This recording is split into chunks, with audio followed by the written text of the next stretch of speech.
In this episode of The Full Nerd, Jim Anderson is back with the biggest CPU in town.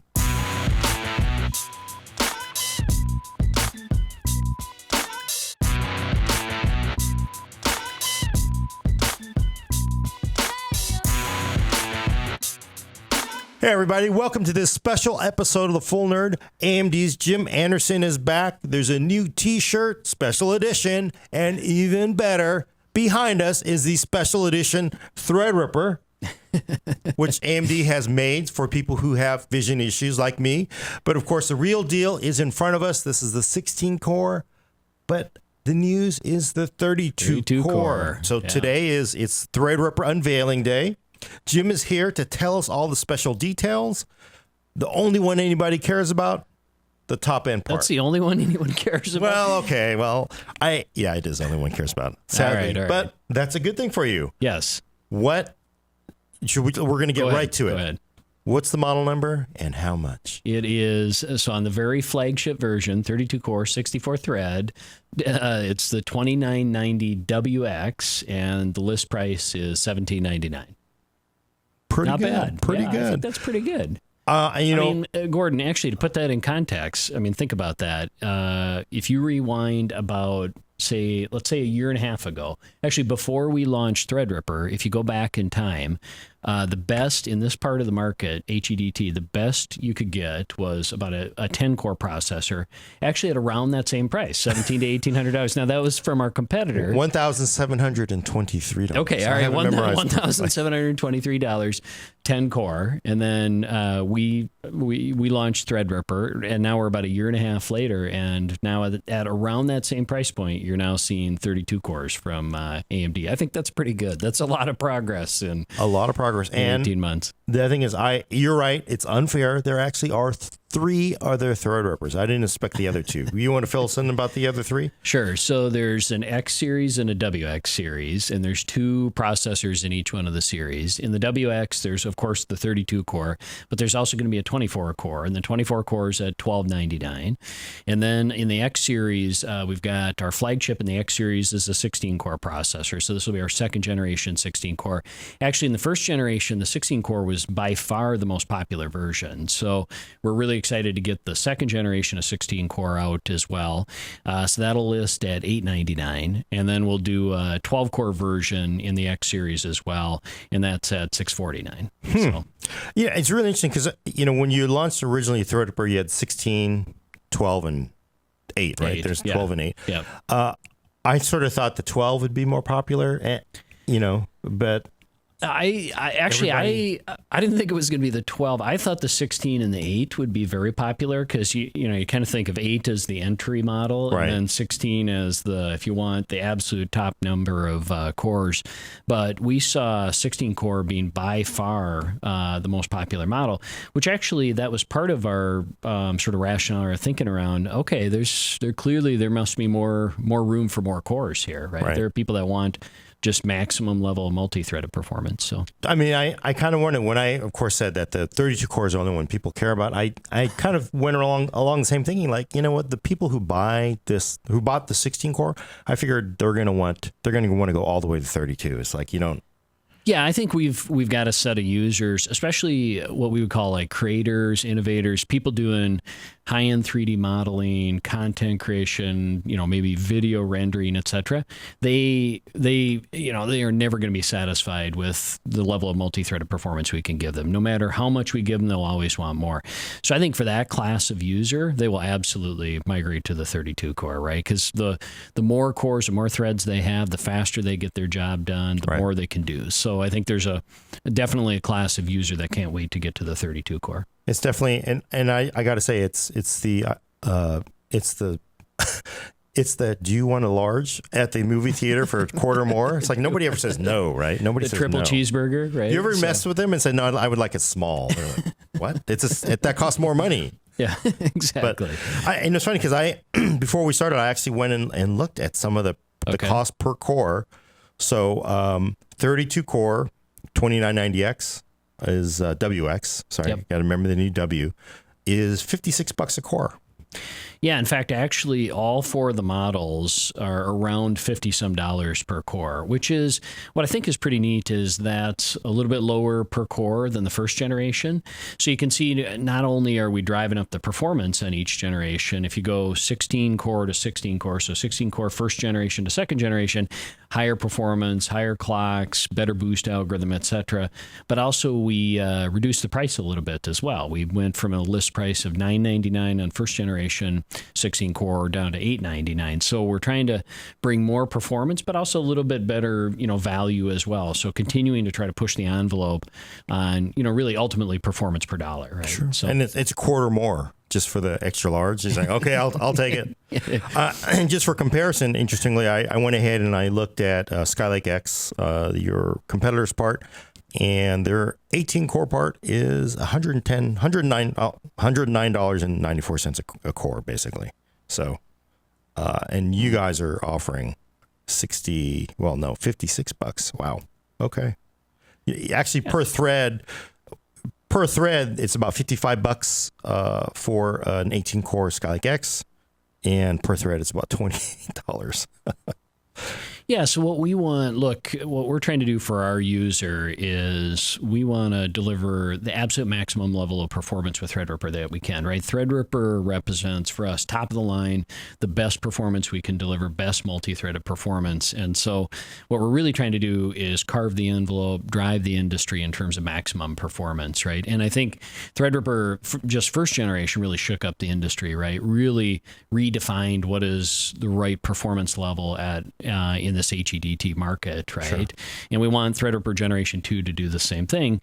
But we also, we don't want to just drive performance beyond that. We want to make sure that that's accessible too, right? We want that to be accessible to as many users as possible. So that's kind of what goes into the thinking on the pricing too. So in the thinking on the 32 core is, we want to certainly drive performance, but also make it still accessible to people.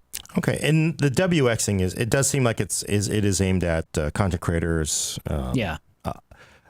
Is the messaging, are you telling people go buy 16 core if you want like a more gaming kind of mix, or is it?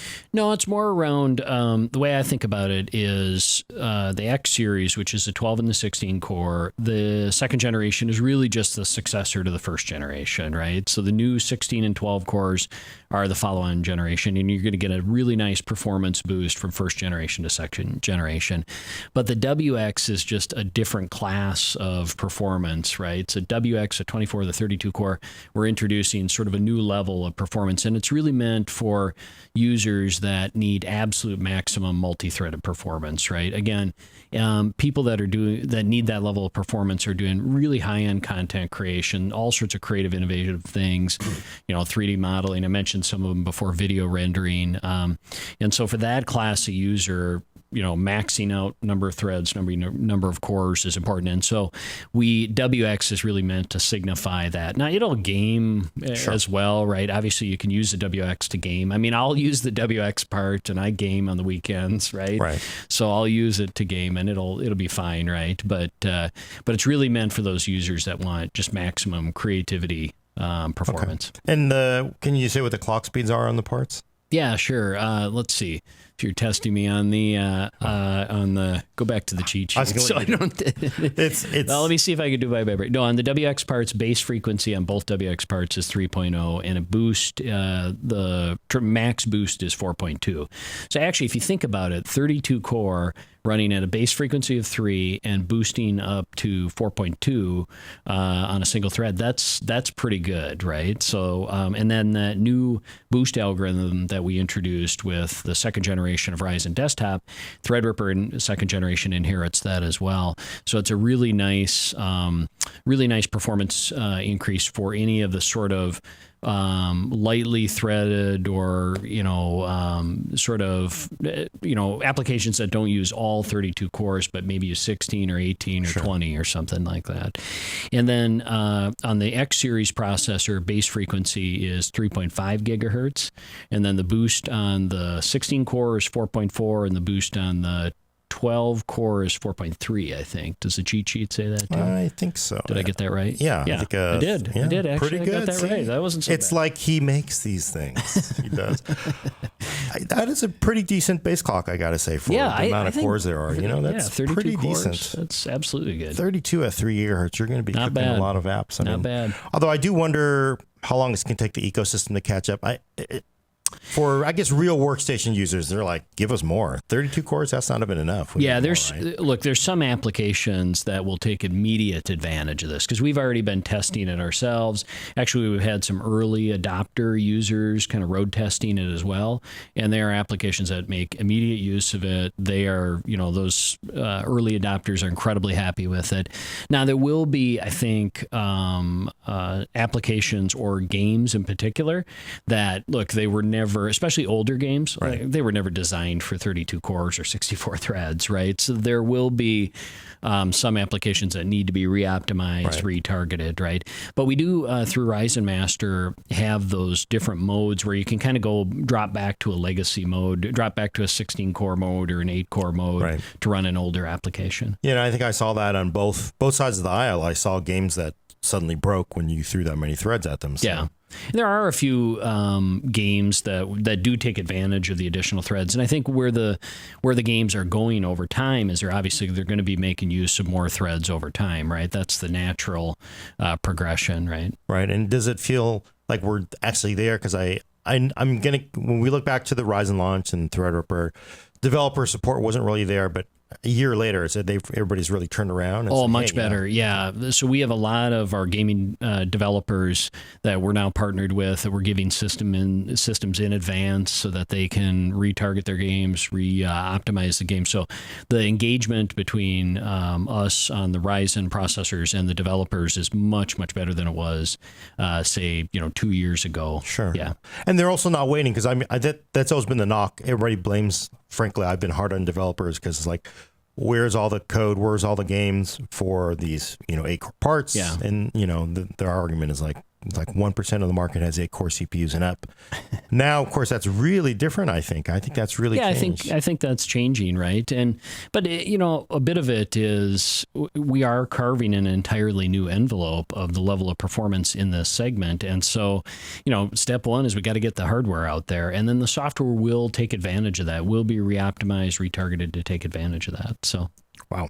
And of course, we mentioned in our unboxing video, catch that on YouTube, but take the CPU. If you have a current Threadripper system, you're good to go. You don't have to buy, because there are a lot of rumors of buying a new motherboard. No. You don't have to buy a new motherboard. If you're a Generation 1 customer like I am, and you just want to upgrade your existing system, then all you do is you reflash the BIOS, right? Put the latest BIOS in, and you can drop the new Generation 2 in there. Okay. Now there will be some new motherboards that will come out with additional capability, a little bit more power delivery, etc. Sure. So you might get a little bit better performance from some of the newer motherboards, but your old motherboard will work perfectly fine. So, okay. Yep. And then, obviously a lot of the legacy stuff is there, 64 PCIe lanes. Oh yeah, the Great I/O. So no change. Yeah, the Great I/O capability is still there. All the PCIe lanes, the memory channels, all of that's still there.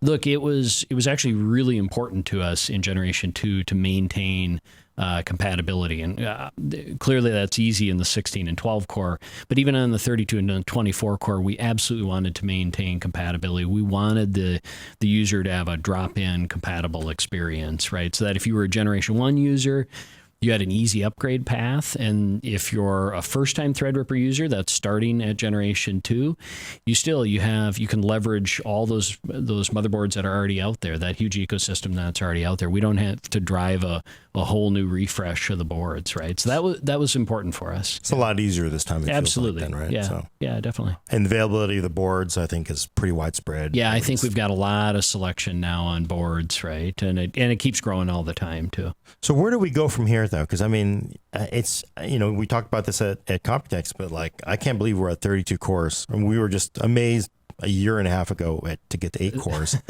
Now we're at 32, and it is technically a desktop part, still not necessarily a enterprise part. So I'm just amazed. Where do we just keep going? Do we keep marching down Look, I probably won't talk a lot about the future roadmap, but what I'll say is when we've got our roadmap mapped out for, gosh, it's like 4 or 5 years, right? And when I look at that roadmap, I am incredibly excited by that. Okay.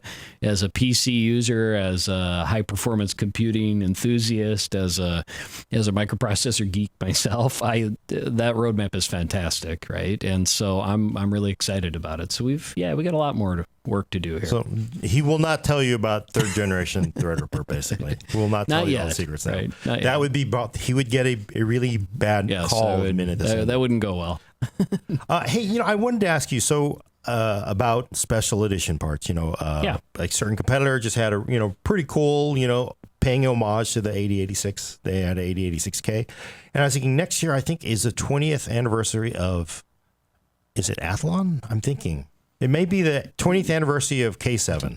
Okay. So here's my idea, and I wanted to bring this up I'm all because I got ears. an argument We're with always somebody open. on the internet, and here my argument is like, I like paying homage to history, and I think is there a way to do? And I mean, Athlon has sort of been turned into a more cost conscious version, but maybe an Athlon special edition. What would you want to see? I'm curious. Like what? Because I mean, really, to be fair, nobody really wants the old stuff. They want the new stuff, but sort of paying homage. So you could do like maybe an Athlon R version. So it'd be based on Zen cores. All right. But my idea is it comes in a slot A box because for people who don't remember the original Athlon, a lot of the processors back then came in these big cartridges that look like a Nintendo cartridge that's right. for youngins. Forgot about that. Yeah. And maybe the box could be like in a shaped like a slot A processor, but you'd get your CPU in there and you'd pull it out. Look, I think everybody should send their best ideas to Gordon. Gordon will sort through them, and he'll pick the top 3 ideas. Or like this, you could just build this. If you can't see it on the camera, there's the to scale. Yeah, I think that's we'll definitely think about that. That would need a different motherboard, by the way. You would be. But the funny thing is, do you remember when Threadripper first came out and people made Photoshop images? Yes, we did. That was pretty good. We thought that was pretty funny. Was that what the genesis that of that actually, was? we'll admit that actually got us thinking about this. So. That's pretty cool. So back to a serious question. Okay. When you guys came up with Threadripper, and I should be fair, guys and gals, was the design always to go like to 32? Was this, or was just really sort of the reaction? Because there was a really crazy reaction to Threadripper. I mean, I think there was a lot of excitement and said, "Oh, let's do 32 core," or was it always, we're going to do 16 now and 32 later? You can talk about it now since it's official. Yeah, no problem. So definitely as we were launching the 16 core version, we definitely had plans in place for 32 core, right? So we were trying to make sure that as we launched our 16 and our first generation of 1612.8, that there was nothing that we would do that would somehow preclude us from doing a 32 core that was socket compatible, right? So we were definitely already thinking about, second generation ought to have 32 core at least, right? It ought to be socket compatible, et cetera. So we were building those plans in. What I think is, but that reminds me of just the first generation Threadripper. What I love about the Threadripper product line is, one of the things I love is that it was never on the roadmap, right? What's really cool about it is there was never any formal business plan. It was never really on the roadmap. There was a small group of AMD employees who are really PC enthusiasts, build their own PCs, tweak out everything.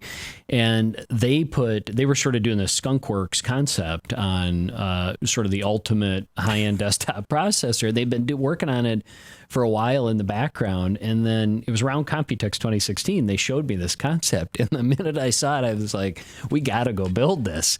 And there was never any business plan behind it. We just built it because it was, cool, because it was cool, because it was awesome. Did you go like, I was wondering, because it looked like everything was like we weren't getting as many. We'd ordered this many and all the dies were being siphoned off somewhere. So they were like, I've been putting them in a bag or something. James Pryor was just going to James Pryor's got a stack of them in his cube, right? So no. He was there with some scissors cutting the dies out, gluing them down. So. But it was definitely Pryor, and I think Robert Halleck was part of that. A bunch of other people as well. It was a really great group of people that are that helped drive our product definitions, help drive everything we do for the product, are super passionate about the product, right? And I love those team members, right? Because they really care about the end user, they care about the products. That's pretty amazing. Because that is as an enthusiast, longtime PC enthusiast, that gets right to the heart of what enthusiasts want. It's a processor that was built for enthusiasts by enthusiasts, right? So I mean, you can't get better than that. Forced bias, yeah, that's cool. Bias. And the fact that you could actually, you get credit too, and Lisa Su for saying, "Hey, let's do it," right? I mean, oh, absolutely. How many companies could you say, "Hey, I've been, all those days I've been billing you for working. I've been doing other stuff. Here's what it is: you're fired." My boss would say, "You're fired," but I was trying to. No, I mean that is out of box thinking to greenlight something like that. And I think it kind of speaks to the spirit or the culture of AMD, right? Around AMD's sort of DNA being around high performance computing, and I think our DNA around being a bit of a scrappy company and where you can have a lot of impact and get a lot done. It's nice to be nimble, right? I mean, that's a good sign. I would say we're definitely more nimble. That's a good attribute to have these days for a big company. Let's see, 12 nanometer. Yeah, 12 nanometer Zen Plus architecture. Oh, and performance. We even talk about performance. People are going to be like, it's 50%. You got. What? Is that 100%, 50%? I guess it depends on what the benchmark is. Yeah, it's great performance. I mean, certainly the 32 core is more about multi-threaded performance, right? If you have 64 threads, it's more about multi-threaded. But the multi-threaded performance versus competition looks really, really good. So you'll see versus what's in market today from our competition versus 32, you'll see anywhere between 30 to sometimes 50% more multi-threaded performance at about that price point, that roughly $1,800 price point, right? Sure. Everything you expect for getting 32 cores, 64 threads. Yeah. Very nice. Yep. Very nice. Yep. And you yourself are going to be using the 2990WX in your box. If my team ever gives me one, they're prioritizing right now all the processors for either press reviews, which is why you have one and I don't. Sorry, we got the big one. They're prioritizing it also for end users, and so we're trying to have a lot on shelf. So the on-shelf date for the 32 core is August 13th, and for the 16 core, it's August 31st. So they're prioritizing users. Okay. So I've been begging for a 2990WX. We'll see if I get one. Yeah, I think they're going to send you a link to the pre-order, which goes on when? When is the pre-order? August 6th is pre-order. So if I don't get one from the team, I'm going to be the first one I'm pre-ordering on August 6th. But yeah, I am going to rebuild my system around around that 32 core. Very nice. I can't wait for it. So again, we'll be doing full performance testing, but big day, 32 cores for, gosh, I never thought I'd ever see this. This is, I think it's a pretty big impact on the industry. I think it for the end user, it just defines a whole new level of performance at that price point and in that class of system. And then for the industry, I think it honestly, Threadripper or Ryzen in general has put a little excitement back in the industry, right? To put some, driven innovation back into the industry, driven real competition back. And I think that's good for everybody. Oh, I think it's been phenomenal, right? So everybody's... I can't believe we went from being pretty thread poor to now in excess of it's lovely. It's just it's a great situation to be in. It's beautiful. You don't need 32 by 8. You need more than that by 16 by 12. Buy what you need, basically. Absolutely. So we couldn't do this except that without these parts out here. So awesome. Good. Well, thanks for coming by. Yeah, thanks. We will probably see you hopefully at the next exciting thing one of these days. That'd be great. Can't talk about it or he'll get in trouble. So I'll be happy to come back. All right, cool. Thanks, Gordon. Appreciate it. Thank you.